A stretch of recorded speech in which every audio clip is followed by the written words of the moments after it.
पूर्व सरकार में स्वीकृत हुए थे, लेकिन वर्तमान सरकार के 3.5 साल के कार्यकाल में ये काम ठप पड़े हैं। उन्होंने आरोप लगाया, न तो योजनाएं पूरी हो रही है और न ही छोटे छोटे कार्यों को पूरा किया जा रहा है। सुनिए क्या कुछ उन्होंने कहा।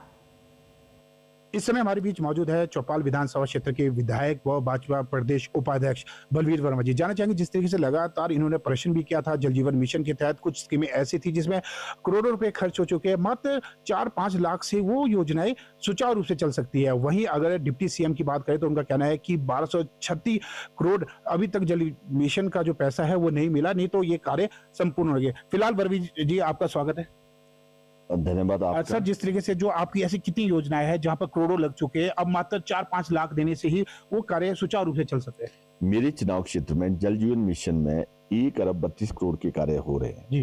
और जो आदरणीय श्री जयराम ठाकुर जी ने अपनी भारतीय जनता पार्टी की सरकार में सैंक्शन की थी।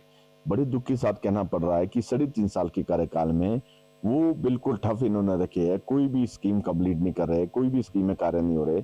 और जिस तरह से हमारी जल जीवन मिशन में अब बहुत सारे ट्रांसफार्मर लग गए, मशीनरियां लग गई है, छोटे छोटे कार्य होने 2, 2.5, 5 लाख के कार्य होने, फिर वो भी कंप्लीट नहीं कर रहे।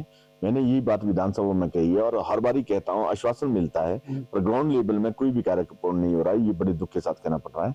और अगर हमारे को प्रॉपरली सारा पैसा मिलता है तो चौपाल में पानी की समस्या काफी हद तक दूर हो जाए जी। इसके अलावा बसों की भी बात करेंगे। प्रत्येक विधायकों का कहना है कि उनकी विधानसभा क्षेत्र में जो बसों की कमी हुई है, रूट बंद की दी गई है।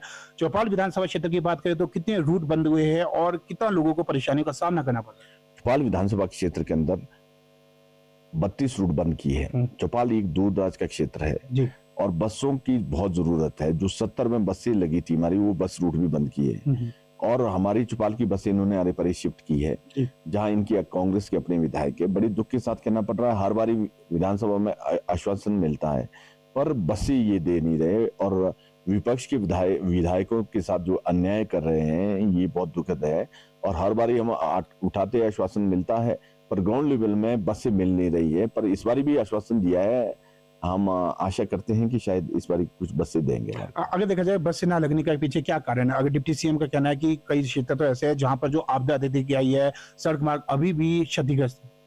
सड़कें भी काफी खराब है। जो 23 में सड़कें खराब हुई थी, सारी सड़कें अभी तक रिपेयर नहीं हुई। पर बड़े दुख के साथ कहना पड़ रहा है कि कुछ सड़कें तो ऐसी है कि मतलब जिसमें अभी बड़े वाहन के लिए भी थ्रू नहीं हुई है जी। और सड़क भी कारण है पर जो सड़कें ठीक है वहां भी बसें बंद की है इन्होंने जी। हमारा ये कहना है कि जो सड़कें ठीक है और उन सड़कों में तो आप बसें लगाएं, पर इनके पास ना स्टाफ है, ना बसें है और ना नई बसें 3.5 साल में इन्होंने ली है। जब लेंगे नहीं तो पुरानी बसें तो खराब भी होनी है, बंद भी होनी है। बहुत सारी दिक्कतें, ना नया स्टाफ इन्होंने भर्ती किया है, स्टाफ रिटायर भी होना है, सारी बातें होनी है। अगर अवेयर ना हो, अगर प्रैक्टिकली ग्राउंड लेवल में ये सारी मेहनत ना करे तो ये सारा मतलब चौक हो जाता है जी। इसके साथ ही अब बात करेंगे, जिससे रोबोटिक की सर्जरी की बात की जा रही है, लेकिन चौपाल विधानसभा क्षेत्र की बात करें तो कितने ऐसे अस्पताल है जहां पर जो स्थिति अत्यधिक दयनीय है। स्टाफ की कमी की बात करें या एक्सरे मशीनें जो खराब है, कुल मिलाकर कितनी जगह जो चौपाल विधानसभा क्षेत्र में स्थिति देखने को मिल रही है? हमारे चौपाल विधानसभा में 62 डॉक्टर थे हमारी सरकार में जी। इन्होंने अपने अपने हॉस्पिटल में जहाँ कांग्रेस के विधायक वहां शिफ्ट किए हैं जी।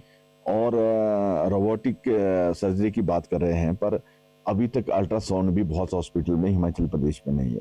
कहा था कि स्मार्ट हॉस्पिटल बनाएंगे, अभी तक कुछ दिख नहीं रहा ग्राउंड लेवल में।